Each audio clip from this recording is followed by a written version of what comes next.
Folks, it's Freaky Friday. We've made it through the end of a busy week, a weirdly busy February week covering Ohio State football. And I'm making a promise to you right now, and maybe you'll like it, maybe you won't, but we're not going to talk about the coaching staff on this episode of the Podcast Daily. That is Bill Landis and Jeremy Birmingham. I am Austin Ward. So that leaves us plenty of other things to discuss, which we got into a little bit on Wednesday after Ryan Day's conversation, but there are a few players in particular that were singled out, and some maybe position changes in the works that I think maybe we should dive a little bit more into than we did during snap judgments. So, Bill, first of all, the Sonny Styles of it all. What does it mean? I don't know. I think, I guess one, we should establish, like, I took the way Ryan Day talked about Sonny Styles as if like he's probably moving to linebacker. Do you guys disagree with that? I do not. Okay. I do not. So then it gets a little weird, I guess, right? Like, because they only play two linebackers. You have Cody Simon coming back. You have CJ Hicks, who's been waiting, going into his third year for a starting role. And I would assume that Sonny and CJ would be kind of will linebacker types in this defense. And I'm not saying that to like create a new thing to be worried about or like, you know, make people freak out about something else regarding CJ Hicks. I actually think it's interesting for CJ Hicks because I think that pushes us further down could CJ Hicks play like a hybrid kind of role road. But as it pertains to Sonny Styles specifically, since you asked me about him, I think it would be a tremendous move for Sonny. Like, we've talked about it a bunch, so I don't want to beat a dead horse or be repetitive, but like the thought of a guy with Sonny's size and Sonny's range and speed and like coverage ability, and I think he's got some pass rushing chops. Like, everything about Sonny Styles to me screams like modern football linebacker. But even then, like, you don't see a lot of guys with his physical profile playing linebacker in college. You see that more in the NFL, I think. So it's really exciting for me. Like, I like it unlocks a whole different world of possibilities for a guy who, I don't know, what is he, in the top 3 or 4 on the roster in terms of just like raw freaky athleticism. So unleashing that guy on this defense, like in a different way that can provide you some different looks, I think just makes me think even higher of what this defense could eventually become. We watched Sonny, like when he finally started to pop onto the scene as a freshman at Ohio State, it was against Wisconsin, and it was like covering tight ends. And we watched him against Georgia in the Peach Bowl 2 years ago, covering tight ends. Like, that's what he's, I think, really designed for. And then being that at the line of scrimmage, I mean, he's extremely physical, very sure tackler when he's in space, but it's the angles and the having to cover wide receivers down the field that he seemed to have struggled in at times this past season. And so why would you look at this as an opportunity or as anything other than an opportunity for him to prove that he's that type of dude? And I know people are going to wonder about CJ, but like we've spent the entire last month talking about how Ryan Day's decided we're going to do what's best for the team and we're going to do what's best for the program. That means Sonny Styles has to play linebacker because that's where he's going to be best. And, you know, it's nice. It's a positive bonus that it's also the best thing for Sonny Styles down the road because that's where he's going to end up in the NFL. So when those two things can match up, you certainly have to look at it pretty aggressively. And then that's the bonus, the gravy of what you get with Caleb Downs on the roster. Now this conversation can happen. It's not because Sonny has been, you know, incapable of controlling his weight or anything like that, even though I think naturally his body is going to get to like 250, 255 pretty easy. But you can now just let that happen because you have Caleb Downs. And that's, you know, listening today on Wednesday, or it's clear that Sonny Styles is supportive of that move. There's been some back and forth inside of the coaching staff over the last 8 months about whether or not they were on board with that move. And it seems like there's been a little bit of a back and forth / tug of war between certain factions about who's playing him where, but now you don't have to have those conversations. Well, the Sonny Styles conversation itself, Bill, you alluded to it. Berm, you brought up two names. You can't have the Sonny Styles conversation without including Caleb Downs' impact on it and CJ Hicks in that conversation. Like, again, it comes back to 16, 17 games. There's going to be opportunities for CJ Hicks to play in some form or fashion. There has to be, there needs to be, there will be, could be, should be. All those things are true. Is it going to be a will linebacker? I really don't know. And some of that does depend on if Ohio State picks a plan and sticks with it for Sonny. Because I went back through and I listened to the entirety of the 1 hour press conference again, just to like pick up some of the things that were player specific. And when Ryan Day was asked about Sonny Styles, it was still a lot of the things like, well, he brings a lot of flexibility and it's versatility and he can play multiple spots. And that's good. That's a positive for Sonny Styles and a good for Ohio State, unless you lean on that too much. And one of the things, Bill, like, and again, it's not a panic, it's a luxury. If it comes at the expense of like, well, they're going to play him in the nickel and Jordan Hancock, they're going to rotate and play 50% of the snaps each there. Like that to me, I think does a little bit of disservice to both of them.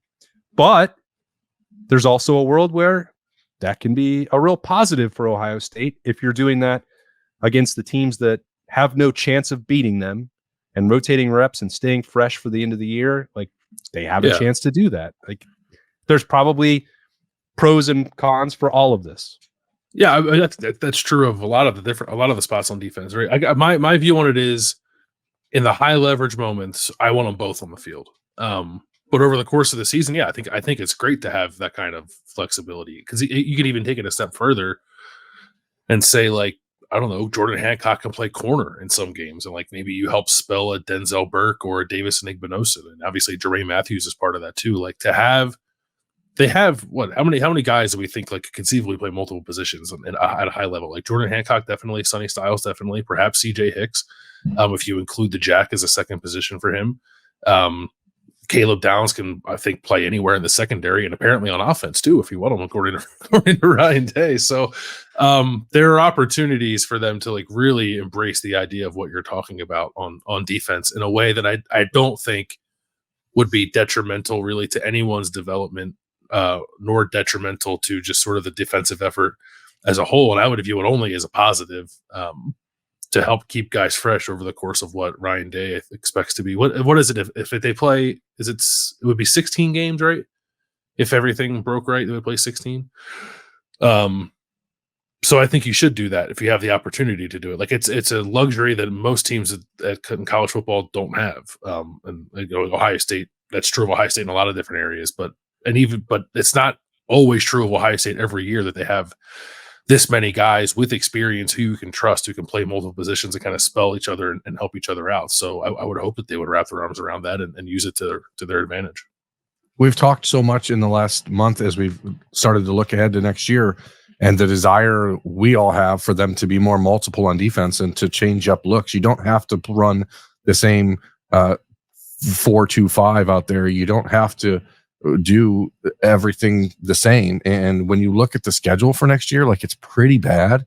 You have Akron, Western Michigan, Marshall, Michigan State, Iowa, Oregon, Nebraska, Penn State, Purdue, Northwestern, Indiana, Michigan. Like who's going to force you to play a nickel in that group other than maybe Oregon? Like you could really be looking at a year where Ohio State could play a more traditional 4-man front, or you maybe play like the 3-3-5 or do something a little bit different than they've done, because you're going to need to find ways to generate explosives against a bunch of teams that are going to try and slow you down by just slogging their way through a football game. So I think that there's a way that those guys can all be on the field at the same time. And by all those guys, I mean Sonny and Jordan. Like it's just a funny conversation, because if we go back to last September, the idea like Jordan Hancock is someone you cannot take off the field is not something we would have ever discussed.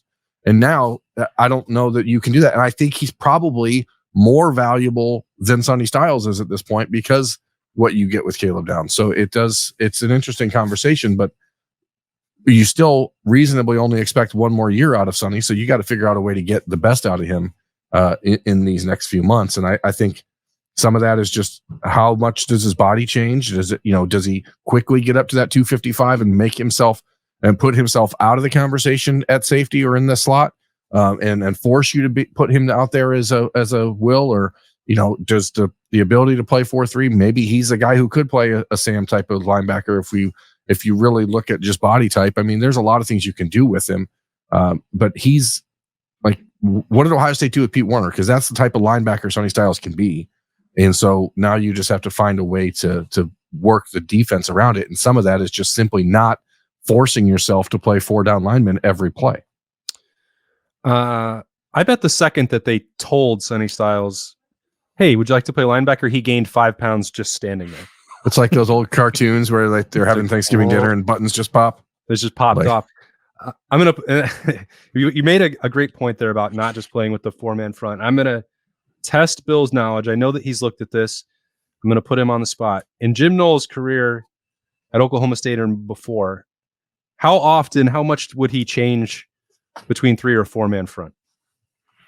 Is there like an actual answer to this question? I don't know. I don't think so. Did he ever play a 4-man front? When we've talked about the jack, like, and maybe there's not an easy way to find this without him just like rattling it off himself, because I don't know the answer, and I thought if anybody did other than Jim Knowles, it might be you. But like that, I'm so sorry to let you down. No, you're a disappointment, Bill. You're not letting me down, because I don't know who else tracks that other than the coaching staff itself. But like there has been times throughout his career, especially because of the jack position, where his defense has been more malleable, flexible, and multiple than what we've seen. And there is a more rigid structure for Larry Johnson. And I know that the two are working together to find the perfect solution of that. But I do wonder, that's not been something that we've talked about with Jim Knowles directly in the first 2 years. Like, what would you ideally like to do when it comes to not just being multiple in the back end, but also up front?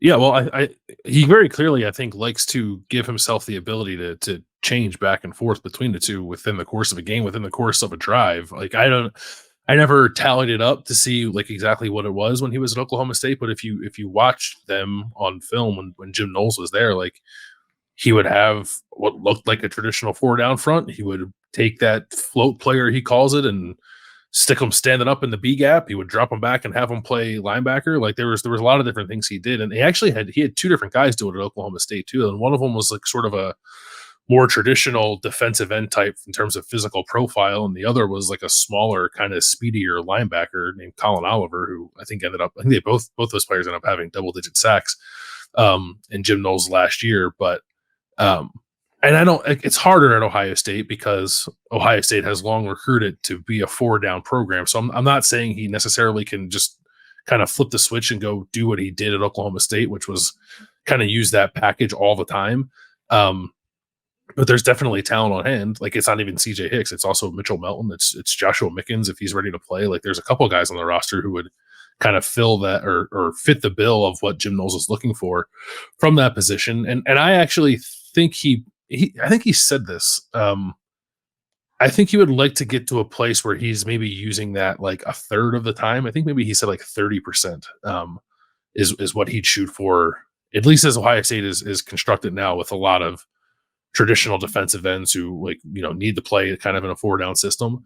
But like Berm said, you don't have to do that 100% of the time. And it's easier, I think, to mix it up, I guess, like test yourself, see what sticks and what doesn't when you have so much established talent on the roster already. Like these are older, smart football players who understand this system. And if you were ever going to try to put more on their plate and mix things up in the way we're talking about, now would be the time to do it. There was another name that came up in that conversation that Ryan Day brought up unprompted, which was Arvell Reese. Mm-hmm. Yeah, he's a freak. And Bill, if you were talking about this flexibility and versatility with all of these players with your son, would you tell him they all float, Georgie? They all float down here, Georgie? Is that how the conversation would go? I'm afraid of clowns. I wouldn't do that. Okay, I wasn't sure. I just think that Arvell Reese is like the type of player potentially that you have. Like when we're talking about how do you get Sonny Styles on the field, how do you get Jordan Hancock on the field? When you have athletes like Arvell Reese, the difference, in my opinion, between Ohio State's and the Georgias of the world in the last 4 or 5 years defensively is that when Georgia finds a player or an athlete like Arvell Reese, they go, how do we use this guy? And then they do it. Ohio State goes, how does this guy fit into what we do? And if he doesn't, then they don't often put him on the field. And I think that's a mentality that has to change because you can take chances on defense. We live in a world now where you can win a national championship 45-42. It's happened frequently. Sure, the last couple of years, the best defensive team in the country has won the national championship, but you can still be the best defensive team in the country and give up 40 points in any random game. So I don't think that it's like a situation where you have to be afraid to just let a guy make a mistake. And I think whether that's CJ Hicks, whether it's Arvell Reese, whether it's Mitchell Melton, like just find a way to put these guys on the field and say, go do something that we haven't seen in the last few years. And Ohio State, if we go back to 2019 to look at Chase Young's stat as a stat guy, we haven't really had anyone in the system in the last 5 years that's even close to that, because Chase was so exceptional athletically and was able to win those one-on-one battles with offensive tackles. But he also had a great secondary behind him that allowed him to get there. The Buckeyes have the best secondary in the country heading into this season. And if you just give these guys a little bit of an extra oomph, none of them are Chase Young, but if you can generate a half a second longer coverage, you're going to see sack numbers go up. And I think if you just allow yourself to get creative and give guys an opportunity to display and use their athleticism, they're going to make things happen on their own. So you don't have to like scheme up a bunch of stuff. You just have to put your freaks out there and let the freaks run. Run, freaks. Let the freak flag fly. Love it. Judgy. Here's another F. Fryar. Bill. It's time. I like the idea of Jim Knowles' call when he does that. Just be like, run freaks under the headset and see what happens. Remember when the freak show was what the special teams unit a decade ago? Like, that's so funny because the last couple of years has been a freak show. It sure has. Different kind. Very different kind. Yeah. All right. We're into the offensive line. It's your time to shine. Yeah. So it's similar to Sonny Styles. Like I took with the way that Ryan Day talked about Josh Fryar. I mean, that Josh Fryar seems likely to play right guard this year instead of right tackle. But that doesn't really. I think that's great for Josh Fryar, and probably gets the best out of him, and is best for the offensive line. But I don't know that it does anything to calm people down who are still like a little fearful of this line not being, or the line being the thing I guess that ultimately holds Ohio State back.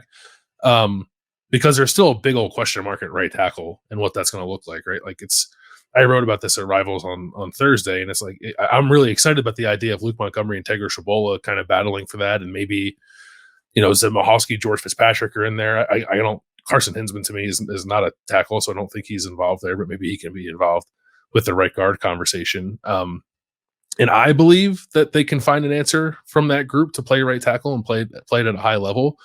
But I also understand if like Ohio State fans are a little scarred from last year when Ohio State tried to do the same thing and then couldn't find an answer, then had to go get a transfer from San Diego State to play left tackle for them. So it'll be interesting. Like I think that will be probably the most interesting position group or area to watch in spring practice, like the right side of the offensive line in general. But I do I think with the young guys developing, like everyone having like another year of experience under the belt, like I'm actually surprised at my level of concern for the offensive line, because I thought it'd be higher right now than it is. Like I actually feel kind of okay about what they're doing and how it could work out. I do too. And can I tell you why? It's a math problem. And I know normally on Fridays we don't do math. We don't do math here. Here's why. If you have 5 offensive linemen and 4 of them are in their best position, that means you have 80% of your line optimized, right? And 20% of your line that you're like, well, we're going to figure out how this works. If you keep Josh Fryar at right tackle, you have 60% of your line optimized. And that, my friends, is less than 80. So to me, putting Josh Fryar at right guard, regardless of what you do at tackle, is the decision you have to make, because that's where Josh Fryar is best. And he did his yeoman's work a year ago, did everything he could to prove himself at that spot. It just didn't work. And it's not a knock on Josh Fryar. He's a guard. He's going to be a good NFL player. I'm willing to bet on it.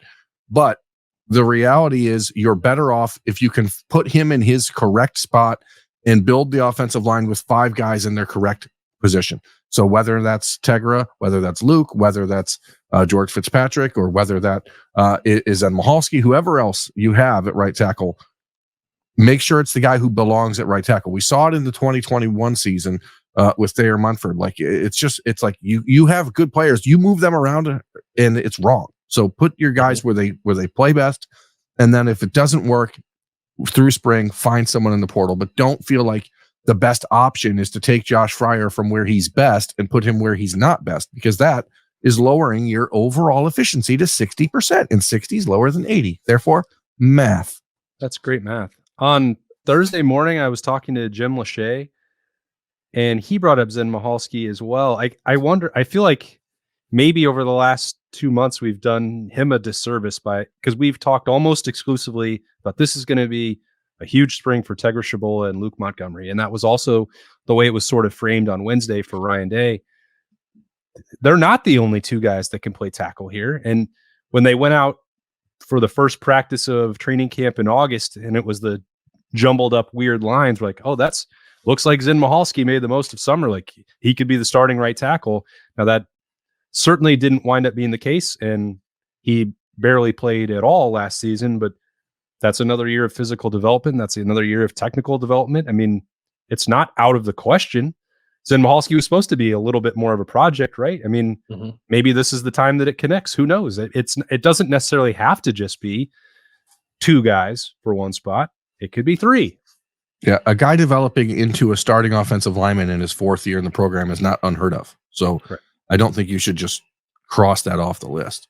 No, and the thing that's interesting about that conversation to me is I feel like we can say this, like we know that Ohio State views Zen and George Fitzpatrick as tackles. I don't know if that's true of Luke Montgomery and Tegra Shabola. Like I think they can play tackle, especially Luke. I kind of like personal preference. I think Tegra is a guard and long term probably needs to play guard, but he could play tackle in a pinch if you need him to for sure. I think Luke can play anywhere on the offensive line.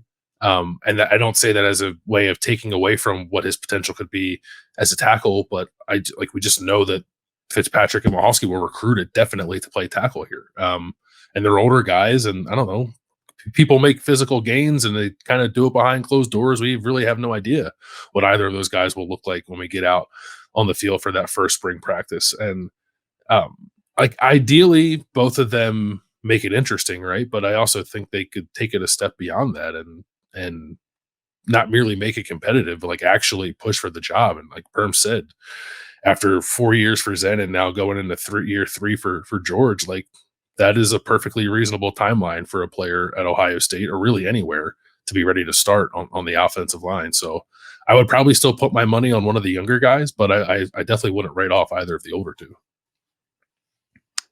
Yeah, I mean, that's what the spring competition is for. And I guess we can reasonably say and confidently say if they didn't go take a tackle in the transfer portal, it's because they think out of not just those two, but potentially those four, that they can find a solution there. So we'll see. That's still about a month away before they really ramp that up. Was there anybody else, Berm, that was mentioned on Wednesday that perked your ears?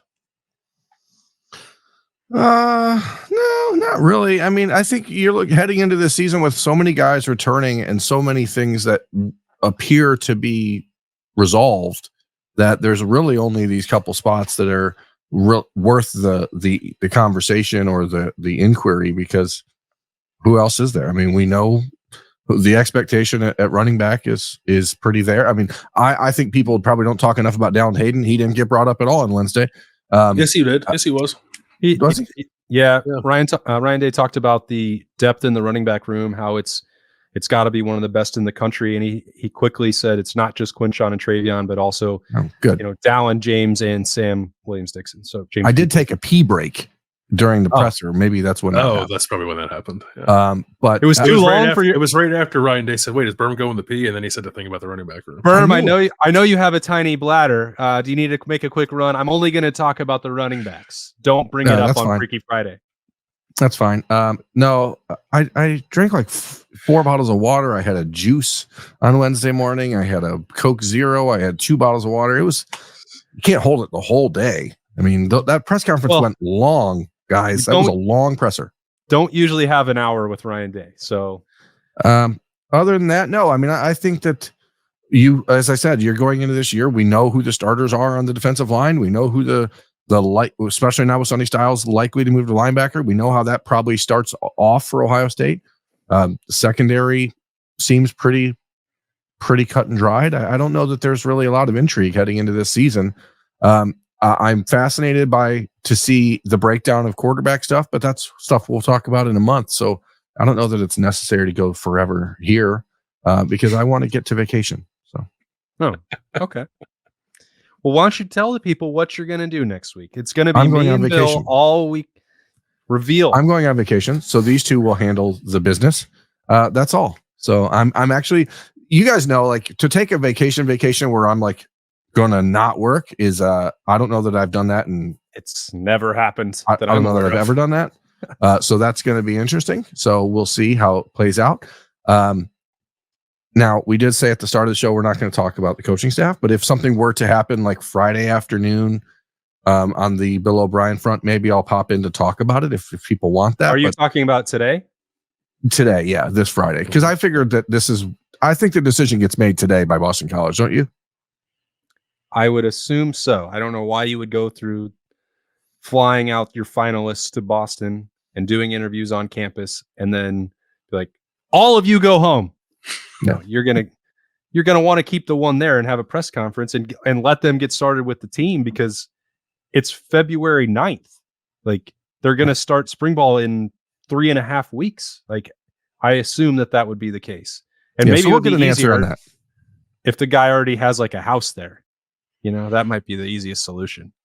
He still has Massachusetts. He was driving his Massachusetts car around yesterday. I left the parking lot behind him. What does a Massachusetts car look like? Well, it was a Jeep, but it had different? Massachusetts. It had Massachusetts. Does it have plaid? Where it has a one of those belt buckle hats that pilgrims wear on top of like it. a fur and plaid. And it was wearing a Vineyard Vines quarter zip. Yeah, it's got the sport coat with the things on the elbows. It had some croquis on its sunglasses that were over the lights. It was pretty cool. It's got blue polo shorts, like really, really tight shorts with dockers, with dockside shoes, boat shoes, That's right. So he was look like Bill. He was wearing the Block O as Bill and I walked out of the Woody with him at the same time, just a little bit after noon, as he was heading back to Boston on Wednesday. Yeah, but we'll know that. Or as Bill said, shipping up to Boston. We know we're going to find out that answer on Friday, right? So we can just reasonably assume that. And then what time? I don't know. Let's say 2:45 on Friday. 2:45. I think we'll find out from the folks in Chestnut. What's it called? Chestnut Hill. Chestnut Hill. Pete Thamel will break that news at 2:45 on Friday. It's Al Washington or Bill O'Brien. Could be. It's probably going to be Bill O'Brien, guys. Let's just get ourselves mentally prepared for that. Yep, and then it'll be on to the next one, and we will cover that to the best of our ability while Berm is on vacation. And if he tries to get on the show, we're not going to let him. There should be no recruiting like announcements or anything in the next week. Should be good there. Well, if that happens, we're not going to cover that. It's a good luck. Is there wood next to you? Can you go ahead and knock on that, please? Yeah. Knock, knock. That sounded like metal. Ding, ding. We're screwed, Bill. We're screwed. All right. So that's the end of a week on the Podcast Daily. It has been a fun one. This has been a freaky one. And if there's more for us to cover with Ohio State and the offensive coordinator situation, we will certainly do so. But thanks for joining us on the Podcast Daily to start your Friday. Have a great weekend. If we don't talk to you later, but for Bill Landis and Jeremy Birmingham, I'm Austin Ward. We'll talk to you later.